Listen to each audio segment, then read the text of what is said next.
మన జీవితాలకి గ్యారంటీ లేదండి. ఎవరికి దేవుని పిలుపు ఎప్పుడొస్తుందో మనకి ఎవ్వరికి కూడా తెలియదు. కానీ ఈ రోజు మన చేతిలో ఉంది. అందుకే ఒక మంచి కొటేషన్ ఉంటది, life is a gift from God, today is a gift of God. ఈరోజు ఉదయం మనం లేచినప్పుడు ఈరోజు దేవుడిచ్చిన గిఫ్ట్, మరి రేపు ఇస్తే ఇచ్చినట్టు లేకపోతే లేనట్టు, అంతే కదండి. ఈరోజు మన చేతిలో ఉంది, ఈరోజు మనకి దేవుడిచ్చిన గిఫ్ట్. ఈ రోజుతో మనం ఏం చేస్తాం అనేది దేవునికి మనము తిరిగి ఇచ్చే గిఫ్ట్. అయితే నిన్నటి గురించి, మొన్నటి గురించి, 2020 గురించి, 1998లో జరిగిన వాటి గురించి ఆలోచిస్తూ ఈ రోజుని ఎందుకు పాడు చేసుకోవాలి? భవిష్యత్తును ఎందుకు పాడు చేసుకోవాలి?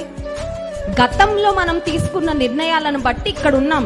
ఈ రోజు మనం ఏ స్థితిలో ఉన్నామో, ఈ రోజు మనం తీసుకునే నిర్ణయాలను బట్టి రేపు మనం ఎలా ఉంటామో, ఎక్కడ ఉంటామో ఆధారపడి ఉంది. గతం గురించి ఆలోచిస్తూ నువ్వు అక్కడే ఆగిపోతావా, లేకపోతే ఈరోజు కొన్ని మంచి నిర్ణయాలు తీసుకొని నీ భవిష్యత్తును అందంగా తీర్చిది